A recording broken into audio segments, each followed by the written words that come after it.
So right now, everybody wants to know sort of the same thing, and that's when exactly can we get back to a semblance of a normal life, right? I mean, people are tired of being quarantined.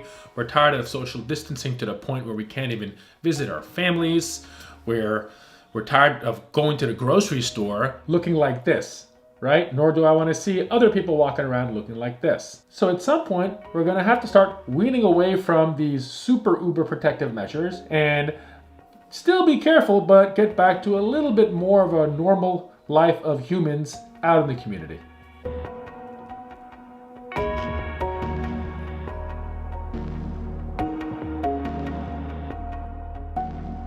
There's sort of two camps on the subject, right? There is the people who feel that maybe COVID-19 is not as bad as it seems, or maybe their specific area hasn't gotten hit as much and they're not seeing it, so they feel they're being unfairly quarantined at home, unable to go to the restaurants they want to go to the gatherings they want to go to, get their haircuts and nails done, and go to the shopping mall and be normal. And they feel that their constitutional rights are being infringed upon because it should be up to the individual to decide if they want to put themselves at risk.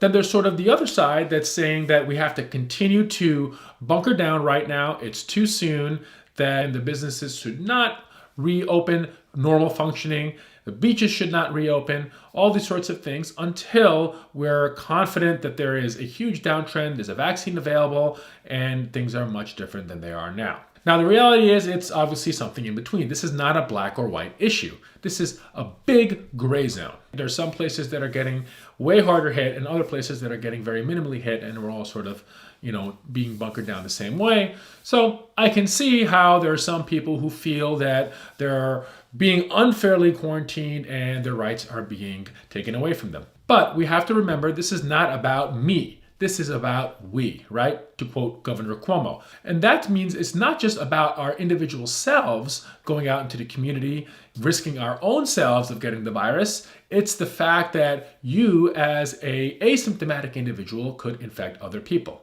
Right? So that's what's so weird and scary about this virus, that there's a lot of asymptomatic people going around with the virus that don't know they even have it, right? Because their immune system fought it well enough and they never got any symptoms, but the virus is still there and they could still transmit it, right? So they could transmit it to another individual who may be more susceptible, and potentially that person could get very sick or die. Okay, so that's what this is about. It's not about the individual rights being taken away. We're caught in a challenging situation that we have to try and take care of our entire population, society, the best that we can. Both sides have to sort of listen to each other and talk to each other and realize that we are on the same page here, okay? And we're trying to do what's best for society as a whole. Now, just because you may be in an area that hasn't gotten very hard hit doesn't mean you're not going to get hit yet. Now, I want to point out Singapore. Singapore is an example of a country that got a really good control on their viral spread early on. And they did that with aggressive testing, contact tracing, and quarantining, right? So they had it down. But after them being the model country in Asia, what happened? They had a surge of cases. In fact, they became the highest number of cases in an Southeast Asian country. And why did that happen? Because the migrant workers and the working class people who live in these really crowded dormitories, there was no social distancing practice there. And what happened? Although the cases were flat, if you look at this curve, they really flattened out, and then boom, there was an exponential surge, right? And that's just because there was lack of social distancing and it was really crowded conditions, and all it took was one spark.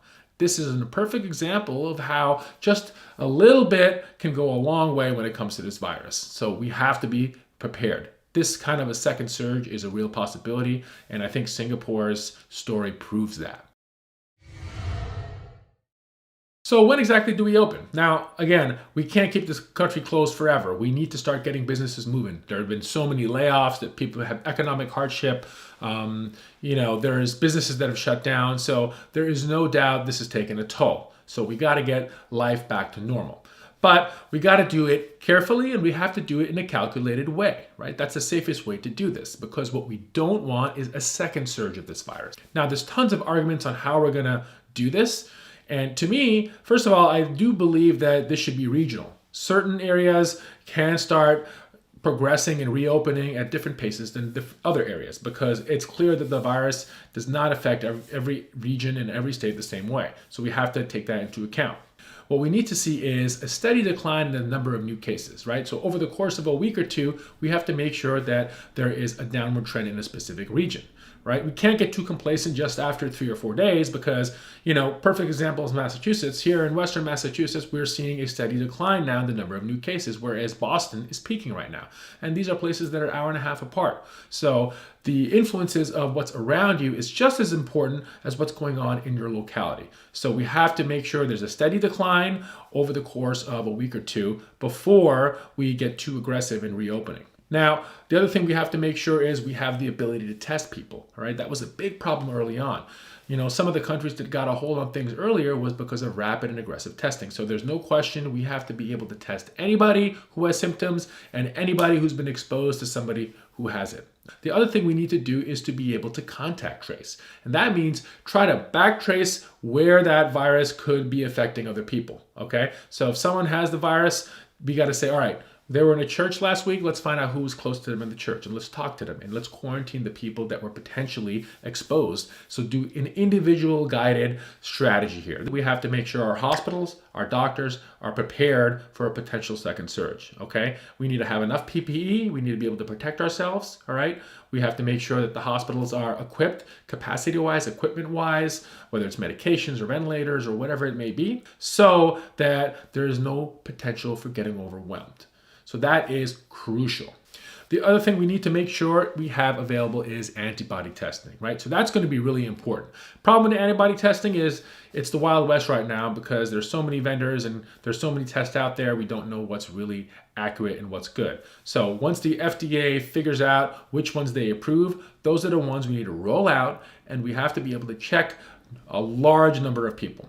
Okay. Now, who should get antibody tested? Ideally, every single person, right? Is that going to be possible? Probably not. So in order to utilize that to reopen the economy, we should start testing high-risk people, such as people who live in nursing homes, people who are 60 and older, people with underlying medical conditions. Honestly, they all should get antibody testing to make sure that it's safe for them to get out into the community because they're the ones that are more likely to get super sick. Now, other things such as workplaces that are going to be high risk, grocery stores, restaurants, places where there's going to be large gatherings of people. So we have to be prepared with a strategy for these areas that have high risk for transmission and know who's been exposed, who's immune, and who's still susceptible. And finally, we have to hope that there's a vaccine in the future because that's sort of going to be the late stage. Of course, the vaccine is not coming anytime soon. We can't wait around for the vaccine before we start reopening, but we need to have a game plan, right? We have to be invested in a vaccine being available at some point and distributing it when it is ready. Businesses like restaurants, for example, should be operating not at full capacity. We have to make sure that there's not overly crowded conditions. I don't think we should restart sporting events at all without fans. I think it's doable, but a stadium right now is out of the question. Schools have to reopen, okay? Schools is a big one, okay? We can't have Zoom-based education, for too long. This is not real school, and, college is only 4 years. So school is important. So the way to handle schools, every single person has to get antibody tested and COVID tested before they can attend school. We need to maintain social distancing. We have to make the classes not as crowded. All those things have to happen, right? Now, the question is going to be if someone is not immune, they have an antibody test that's negative, what do we do different, right? I mean, it's easy to say get the test, but are we going to keep them quarantined? Are we going to say only antibody positive people are going to be able to go to school?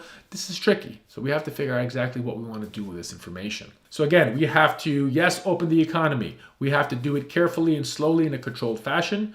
We have to utilize antibody testing to help guide us, especially the higher risk people, and know who should be extra cautious and who should or should not come back into the community.